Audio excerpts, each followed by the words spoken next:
ஆனா இது எவ்வளவு நாள் நீடிக்கும்? அதாவது இந்த சப்போர்ட்னால தான் அவர் இன்னைக்கு சிஎம் ஆயிருக்காரு. ஒரு மாற்றம் வேணும்னு எல்லாருமே நெனச்சிருக்காங்க. அதனால அவர் சிஎம் ஆயிருக்காரு. இந்த சப்போர்ட்டும் இருக்கு. ஆனா இது எத்தன நாளுக்கு நீடிக்கும் அப்படின்னு நீங்க நெனைக்கிறீங்க? அவர் கத்துட்டே இருக்காரு அப்படின்றப்போ. மேடம் அப்படிலாம் கிடையாது. நீங்க வந்து ஆரம்ப காலத்துல வந்து நான் அவருடைய மூவி லைன்ல பார்த்தீங்கன்னா, ஆரம்ப காலத்துல வந்து விஜய் எல்லாம் அவ்வளோதான். ஒரு சரியான ஆளே கிடையாது. நடிக்கிறதுக்கு ஒண்ணும் கெப்பாசிட்டி இல்ல அப்படின்னு 1008 விமர்சனங்கள் வந்துச்சு. நான் உங்க நேயரெல்லாம் பார்க்கும்போது நான் டிவி கேட்காரன்னு நடிச்சுக்க போறாங்க. எனக்கு டிவி கேட்கலாம் சம்மந்தமே கிடையாது. இருந்தாலும் ஃபேக்ட்ன்னு ஒண்ணு இருக்குல்ல. அத நம்ம பேசி தானே ஆகணும்.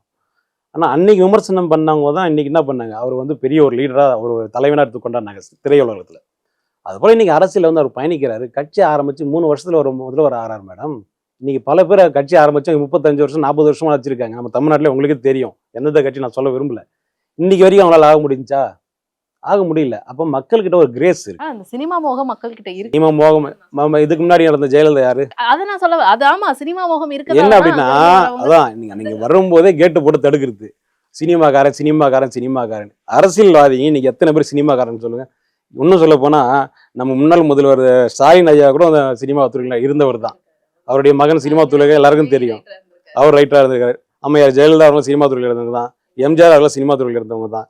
இதுல யார் சினிமா துறை இல்லாம வந்தவங்க சொல்லுங்க பாப்போம். இல்ல இருந்துதான் வராங்க. அதான் நான் சொல்றேன். அதனாலதான் நமக்கு மத்தியில வந்து ஒரு சினிமா மோகம் இருக்கதான் செய்யுது டிஃபால்ட்டா. ஆமா, மறுக்கவே முடியாது ஆமா. யாருமே. அது விஷ ஊசி மீறி அவங்களுக்கு சின்ன வயசுலயே ஆமா. போட்டு போட்டு வளர்த்துட்டாங்க. ஆமா. அதை பார்த்து பார்த்து மக்களும் பழகிட்டாங்க.